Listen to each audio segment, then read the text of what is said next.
Chers sujets du Royaume de France, chers amis chevaliers, bienvenue sur la chaîne de l'aventurier catholique. Oui, je vous ai pas pris hier et je peux enfin faire des prises en extérieur. Vous voyez, j'ai enfin reçu mon téléphone. Voilà. Alors, on est toujours à Las Palmas. Je vous fais un petit tour d'horizon, j'en profite. Toujours à Las Palmas pour une raison basique. Déjà, mon équipière vient d'arriver. Et puis, la raison la plus importante, c'est que vous avez vu, l'étrave, elle est plein sud.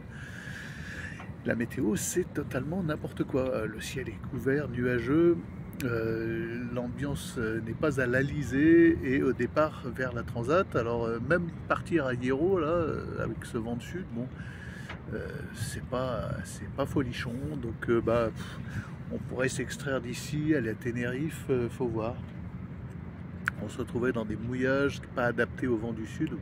Donc voilà, moi j'attends ici quelques jours.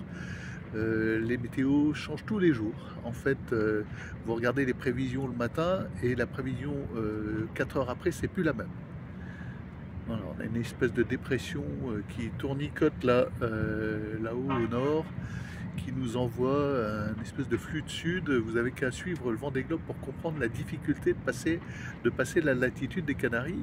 Tous les skippers du Vendée Globe ont eu du mal, voilà, pour rester polis et employer un terme correct. Ils ont eu beaucoup de mal à passer cette latitude.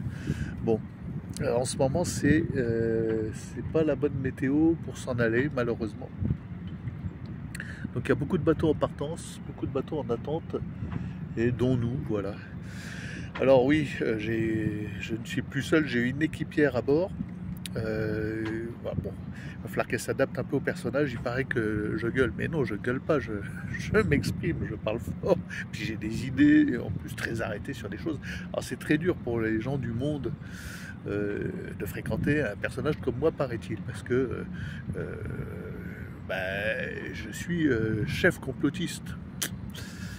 Je ne crois pas la version officielle, pas aucune des versions officielles. Et donc, elle m'a dit, mais tu n'es quand même pas révisionniste. Je dis si, complètement, totalement, à 100%. Donc voilà, pour les gens qui viennent du monde, il faut s'adapter. Voilà, je comprends qu'elle ait du mal. Et elle a beaucoup de mal aussi avec notre dinghy, qui est trop petit et très instable. Voilà, c'est ce qui était avec le bateau. Bon, moi j'ai fait avec, j'ai un peu le pied marin, puis elle a beaucoup de mal. Elle est tombée à l'eau, la pauvre. Alors, bon, envoyez-moi des ondes positives pour que je sois très, très, très doux. Ma femme m'a engueulé déjà, mon épouse, elle m'a dit, mais t'es une brute, la pauvre équipière, elle tiendra jamais. Voilà, il paraît que je suis une brute, mais bon, qu'est-ce que vous voulez, on va pas se refaire. Je fais pas dans la finesse, je suis pas un tendre et j'ai du mal avec les câlinous et les bisous. Autant avec le monde, hein, je vous assure, ce monde moderne, comme on dit, ce monde moderne m'emmerde profondément et il n'est pas tendre avec moi, mais moi pareil. Hein. Je suis en phase de sécession absolue avec tout ce que ce monde moderne apporte actuellement. Pas au niveau de la modernité, mais au niveau de la moralité, la mentalité, l'esprit, on va dire, l'esprit de ce monde. Voilà. C'est insupportable. Et d'ailleurs, tous les gens qui s'en vont en bateau s'en vont pour cette raison-là. S'en vont pour cette raison-là, c'est clair. Et tous ceux qui se perchent sur des montagnes auvergnates se perchent là-haut pour ces raisons-là. Voilà. Donc, voilà, j'espère que mon équipière va s'adapter à la difficulté du personnage, puis à la rudesse un peu de la vie en bateau. C'est pas facile. Même au mouillage, hein, même au mouillage, c'est pas simple. Passer de la vie citadine à ça, voilà, puis, voilà, puis écoute, je suis désolé, on est au mouillage et pour le moment on est coincé avec du vent de sud, donc c'est pas moi qui maîtrise la météo. On devrait être dans un flux de nord d'Alizé pour continuer la route et c'est pas le cas, ce n'est pas le cas, donc on assume le vent, voilà, c'est comme ça. Et donc prochaine étape, ce sera très certainement Hierro, le petit port du nord de Hierro. Voilà, histoire terminer sur une île sans civilisation, avec des locaux, avec des petites maisons, avec des petits villages typiques, sans ces magasins de luxe sur des kilomètres, avec tous ces paquebots. Aujourd'hui, il y a 3 paquebots, comme d'habitude d'ailleurs, il y a toujours 3 paquebots. Regardez, je vous les filme. Voilà, un. Il y en a un autre derrière et 2 autres. Voilà, un derrière celui-là.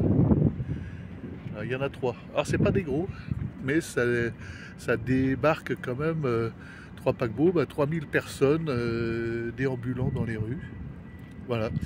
Donc, et qui sont là pour acheter des trucs. Les magasins de luxe, ça va de la Rolex en passant par le dernier cri de la téléphonie, de ce que vous voulez, il y a tout. Voilà, on est en Afrique ici, on a un magasin qui s'appelle le Corto Inglés. C'est 2 immeubles de 7 étages qui se font en face, à l'intérieur duquel, même pour les Parisiens, là, si vous allez à Paris 2 ou ce genre de magasin, vous avez, je suis sûr que c'est pas autant luxueux en région parisienne ou en France. Ici, c'est le sommet du luxe, voilà. Et on est vraiment en Afrique. À quelques encablures là, c'est le sud du Maroc et un petit peu plus sud, c'est la Mauritanie. On a Nouakchott là, à portée de voile, très très proche d'ici. Et là, vous faites ces quelques milles et vous êtes au tiers-monde, il faut le dire. Bon. Et ici, c'est la grosse civilisation, c'est très très civilisé. Voilà. Donc voilà, on va peut-être partir sur Hierro pour nous préparer à la Transat, en attendant l'Alizé qui ne vient pas, qui tarde énormément à venir cette année. Voilà les amis, pour les nouvelles du jour, je vous laisse pour ce matin à Las Palmas, et vous comprendrez, on est sur le départ, on se prépare, voilà, tranquillement. Dès que le vent est favorable, on lève l'ancre pour Hierro. Voilà, bonne journée, abonnez-vous, à demain peut-être.